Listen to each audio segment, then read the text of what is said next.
He struck his 7-month pregnant wife across the face, the sound echoing off the sterile walls of the private clinic room. Julian, with his tailored suit and polished shoes, looked like a magazine cover, but his eyes held a chilling fury. He saw her not as his wife, but as a link to a powerful family he both craved and despised. He believed he had absolute control, that her fear was his shield. But he never imagined a loyal ex-commando was listening just outside the door, his hand reaching for a heavily encrypted phone. Before I tell you exactly whose name was on that phone speed dial, make sure you hit that subscribe button and drop a comment telling us where you're watching from. Now, let's get into it. The scent of antiseptic and expensive, cold-looking orchids filled the air of room 712.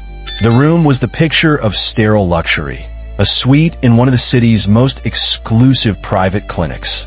But the atmosphere was thick with a tension that no amount of money could purify. Amelia sat propped up against a mountain of plush pillows, her hand resting protectively on the curve of her belly. She looked fragile, the glow of pregnancy overshadowed by a weariness that went bone deep. Across the room, her husband, Julian, paced like a caged predator.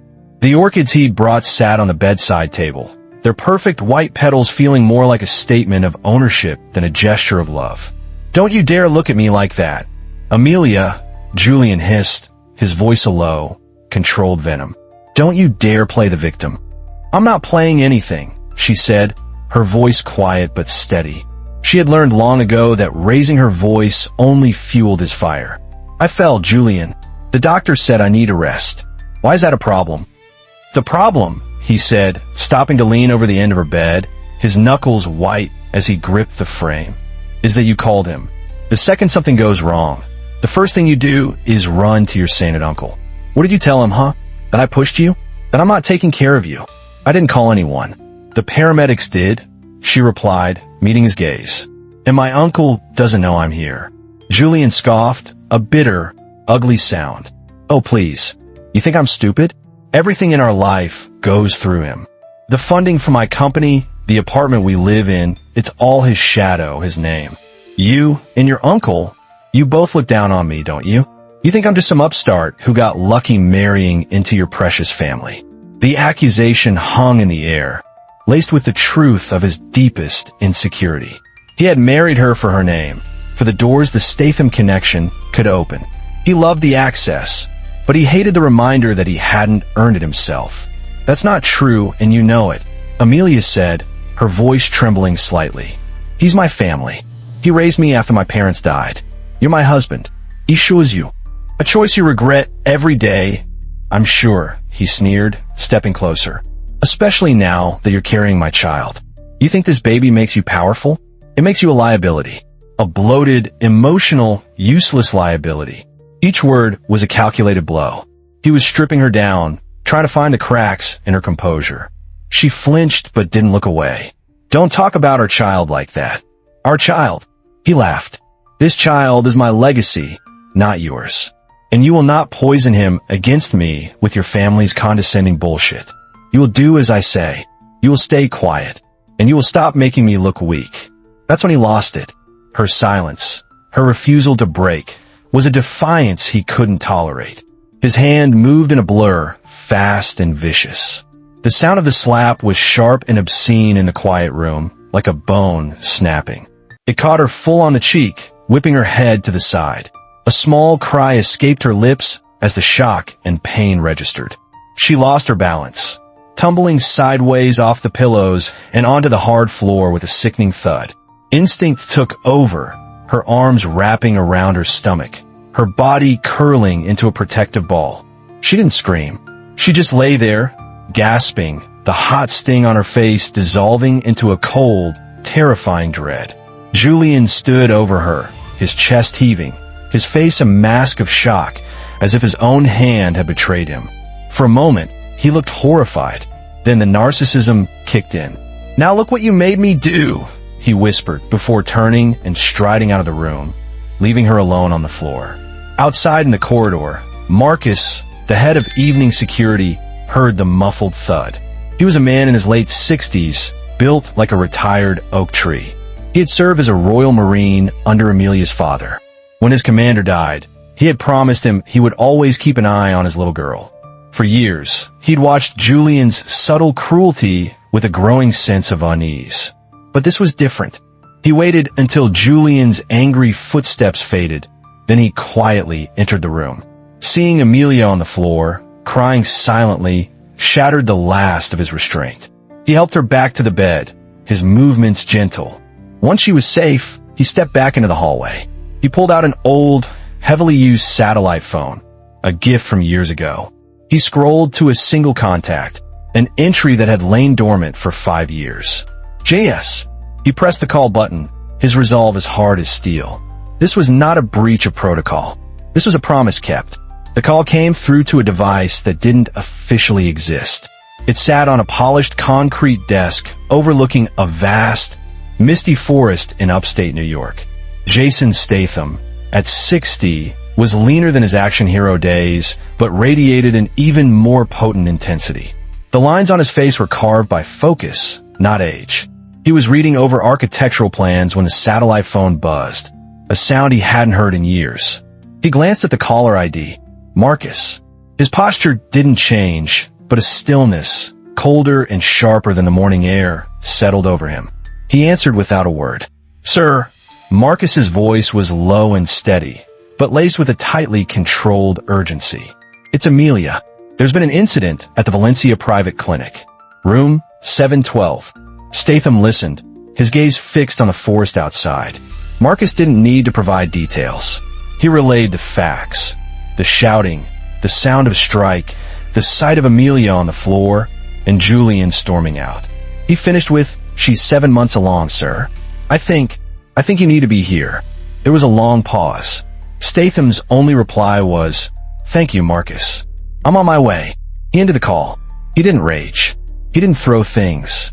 His movements became economical, precise.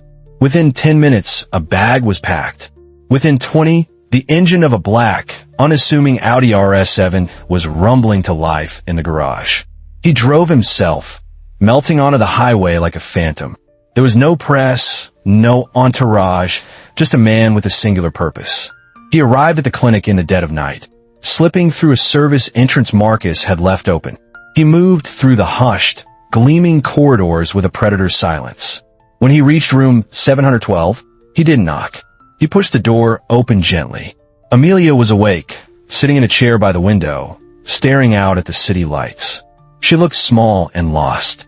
When she heard the door close and saw him, a choked sob escaped her. "Uncle Jason," she whispered. He crossed the room in 3 strides, knelt before her, and gently brushed the hair from her face. His thumb traced the faint bruise already forming on her cheek. He didn't ask what happened. He didn't need to.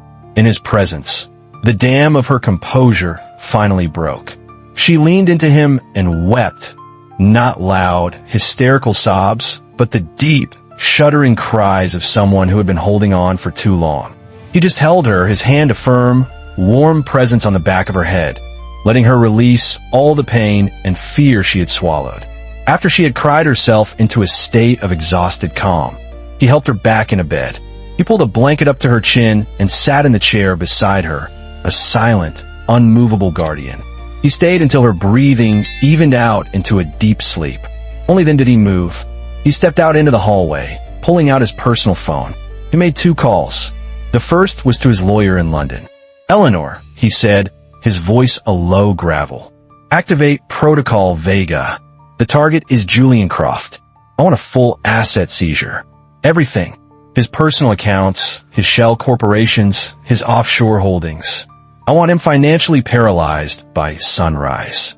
The second call was to a man with no official title, a risk consultant based in Geneva.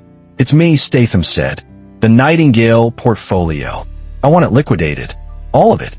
And I want you to initiate a deep dive data audit on Croft's company. Look for irregularities. I have a feeling you'll find them." He hung up. It wasn't revenge. It was removal. A calm, surgical, and absolute erasure. He had built walls of influence around his family for decades, not for power, but for protection. Julian Croft had just tried to burn down the house from the inside. Now, He would learn what happens when the storm he awakened turns its full force upon him. The fallout was not a bomb. It was a virus, silent and systemic. At 9 a.m. the next morning, as Julian Croft sat in his glass-walled office attempting to project an aura of command, his world began to dissolve. The first sign was an alert from his bank in Zurich.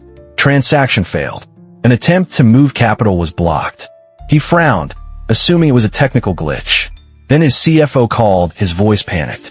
"Julian, the venture capital wire for the second quarter expansion. It's been recalled." The entire fund just pulled out. No explanation. Before Julian could respond, his screen flashed with an email from his lead investor, a man he had spent months courting. The message was 2 sentences long. "We are terminating our partnership, effective immediately. Do not contact me again." The calls came one after another. A Swiss account frozen pending a regulatory review. A major contract with a German tech firm canceled due to a sudden breach of confidence clause. His company's stock, which had been climbing steadily, suddenly dipped, then plummeted as whispers of a massive data security flaw began to circulate among elite financial blogs. He was hemorrhaging money, allies, and credibility by the minute. He stormed around his office, screaming at assistants, his carefully constructed facade cracking to reveal the terrified man beneath. He knew, instinctively, that this was not a coincidence. This was an attack. This was Statham. Meanwhile, back in the quiet sanctuary of the hospital room, a different kind of change was taking place. Under the care of a discreet and compassionate doctor arranged by her uncle, Amelia was beginning to heal. Statham never mentioned what he was doing. He simply created a space of absolute safety. He brought her tea, sat with her while she ate, and spoke quietly about the horses back at his estate. He never once said, "I told you so." He gave her back something Julian had systematically stolen, her own agency. "Whatever you want to do, Amelia, I will support it," he told her one afternoon. "If you want to disappear and never see him again, we can do that. If you want to fight him, we will do that too. The choice is yours." Julian, in his desperation, made a final, foolish move. He contacted a sleazy PR agent and began leaking stories to gossip sites, painting Amelia as mentally unstable and emotionally volatile, suggesting her fall was a cry for attention. He was trying to get ahead of the story, to frame himself as the long-suffering husband. The stories were live for less than an hour before they vanished. The PR agent received a single, untraceable text message with a photograph of his children at their school playground. The message simply read, "Rethink your client." He immediately dropped Julian and went offline. Statham's risk consultant in Geneva had not only found Julian's financial irregularities, but had also uncovered a pattern of surveillance. Julian had installed monitoring software on Amelia's phone and hidden cameras in their home. The evidence was compiled into a neat, damning file. That evening, Statham sat with Amelia and quietly laid out the facts.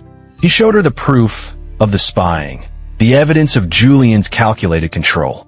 Seeing it all in black and white, the small erosions of her freedom adding up to a mountain of psychological abuse, solidified her resolve.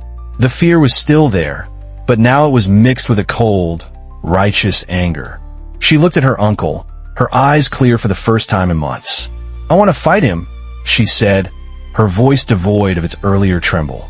"I don't want him to get away with this. I don't want him anywhere near my son." Statham simply nodded, a flicker of pride in his eyes. "Then that's what we'll do." The gears of the machine shifted from financial annihilation to legal obliteration. The storm was about to make landfall. The courthouse was a place of muted colors and hushed anxieties, but Amelia walked through its corridors with a newfound calm. Her uncle's legal team, led by the formidable Eleanor Vance, moved with the quiet efficiency of a special forces unit. They didn't come to argue. They came to present an undeniable case. Chuck sat a row behind her, a silent mountain of support. He didn't need to say a word. His presence was an impenetrable shield. Julian arrived late, his expensive suit looking rumpled, a sheen of sweat on his brow. The swagger was gone, replaced by a twitchy, hunted look. Before the preliminary hearing began, He cornered Amelia in the hallway. He actually fell to his knees, a pathetic, theatrical gesture. "Amelia, please," he begged, his voice cracking. "Don't do this. He's ruining me. My life's work, it's all gone. Just tell him to stop. We can work this out. I'll go to therapy. I'll do anything."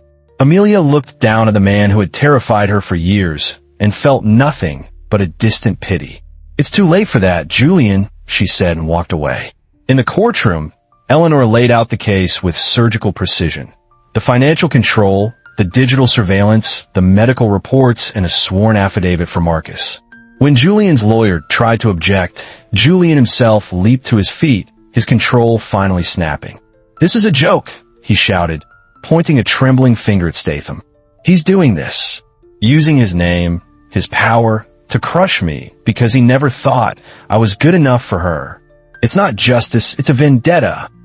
The judge banged her gavel, but Statham rose slowly. The room fell silent. He didn't address the judge. He looked directly at Julian. "You are correct on one point," Statham said, his voice low but carrying to every corner of the room. "I never thought you were good enough. Not because of your money or your background, but because I saw the weakness in your character. You don't build things, you take them. You use my family's name like a key to doors you couldn't open yourself. Now those doors are closed. I didn't crush you. I simply took back what was never yours to begin with." He sat down. Julian stared, speechless, his entire defense vaporized in 30 seconds. The final confrontation happened 2 days later. The judge had issued a restraining order, and Julian's ruin was complete. Driven by a final, desperate rage, he stormed into the clinic, shouting Amelia's name. Statham was in the lobby, waiting to take her home. He met Julian in the center of the gleaming floor. "I want to see my wife. You can't keep me from her." Julian snarled, his face blotchy and red. Statham took a step closer, and for the first time, the cold control in his eyes gave way to a deep, simmering fury. The air crackled around him. "She was 7 months pregnant," he said, his voice a dangerous whisper. The sound seemed to vibrate in Julian's very bones. "She was carrying my brother's grandchild, my family's future, and you slammed your damn hand across her face like she was a piece of furniture that displeased you." He took another step. Julian flinched back. "You don't get to beg.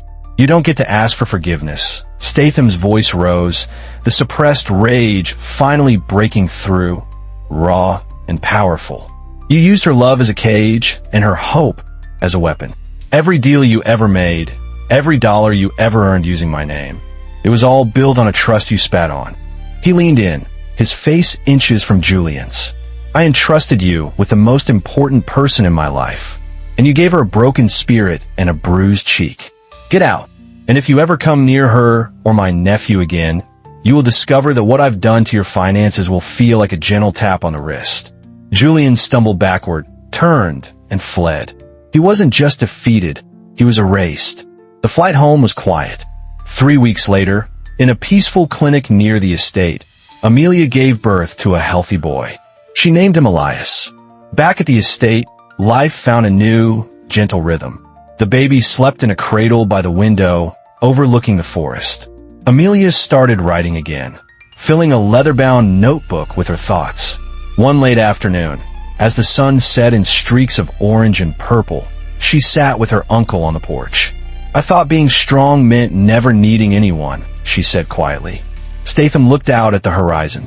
"That's not strength," he replied, his voice soft. "That's just loneliness.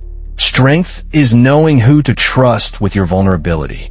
He placed his hand over hers. "You're home now. You're safe." And in the quiet promise of that moment, under the vast Texas sky, she finally was. This story is more than just a tale of revenge. It's a quiet exploration of what it means to be truly strong. It reveals how the most damaging abuse often isn't the loud, explosive kind, but the silent, creeping erosion of a person's soul. True power isn't about financial empires or intimidating reputations. It's found in the courage to walk away, the strength to ask for help, and the profound love that stands as a shield without asking for anything in return. Have you ever witnessed someone slowly dim their own light to appease another? What would you have done in Marcus's position? weighing loyalty against a direct order to stay out of it. Do you believe true family is defined by blood or by the unwavering choice to protect one another, no matter the cost?